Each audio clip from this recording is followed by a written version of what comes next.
everyone, welcome back to FRMD. Super excited to have you guys back.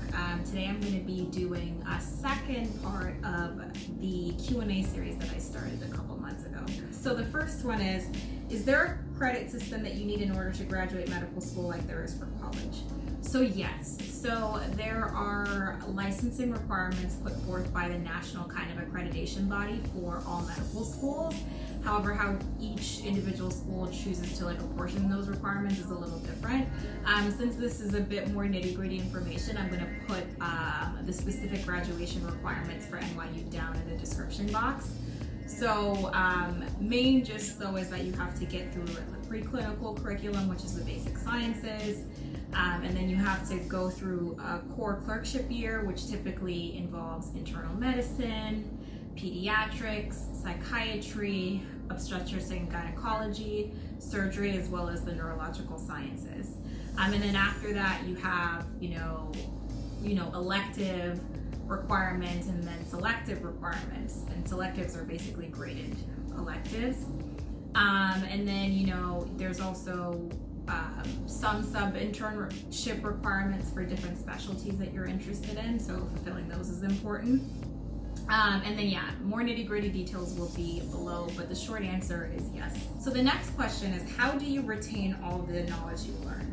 Do you constantly review the materials you learn to remember? So I think it really depends on what stage of your clinical training you're in. So for example, for preclinical, I spent a lot of time, and I talked about it in my first Q&A, but I would just review the lectures, and make sure that I understood all the concepts from there. And then as needed, I would ask specific lecturers questions. But yes, I do say that studying is pretty hard, and I think it's actually on my list of videos to make is to make a more in-depth study video, but I definitely do review. Now that I'm in my clerkship year, it's very different. You just don't really have time since you're in the hospital so much. So what I do is I study through UWorld, and then also I supplement some of my materials with online med ed and different books that are relevant to the clerkship. So for example, for medicine, there's Step Up to Medicine. There's always First Aid if you want to look at that. For psych, there was a specific First Aid psych textbook I found helpful. For peds, we had our own book for pediatrics, which different people feel differently about it. It's very dense, but it was helpful. And then I haven't done the other specialties yet, but you'll find that it really does depend on what rotation you're on, or even what part of medical school you're at. But for the preclinical side, I would say that emphasizing time on reviewing the lectures and making sure that you understand the material and forming study groups is very helpful. The next question is, some people say you have better chances of getting into medical school if you aren't a science major in undergrad. Is this true? So this is not true or false. I mean, I personally was a public health major, and then I got a master's in public health before coming to med school. I personally chose public health because that was what I was interested in. I mean, I actually did get a minor in chemistry, so I clearly did have some science interests. I mean, I'm in med school right now, but I would really focus on studying what you're passionate about. It is true. I mean, I know music majors that are in med school. I know psych majors. You can really focus on whatever area of study you want to. You do not have to study biology. You do not have to study chemistry. You do not have to do biochemistry. I mean, you're more than willing to do that if that's what you're passionate in, but I would not do those majors just because you feel like you're going to get into med school. So yeah, I mean, there are a large chunk of people who choose to study science, and there's a large chunk of people who choose not to. I would just go off what you want to do. Don't not pick a science major or pick a science major because you think it's going to make a difference, because at the end of the day, it doesn't matter. The only thing I will say is you do need to fulfill the specific pre-med requirements for your institution, so keep that in mind and make sure you're meeting with a guidance counselor each step of the way, or if you're doing a post-bac meeting with your post-bac advisor, to just make sure that all your requirements are fulfilled. So the next question, if you didn't go to NYU, what medical program would you go to and why? This is a great question. So I ended up picking NYU because it was in New York, and I really wanted to be in a large city. But another program that I really considered was actually Wisconsin.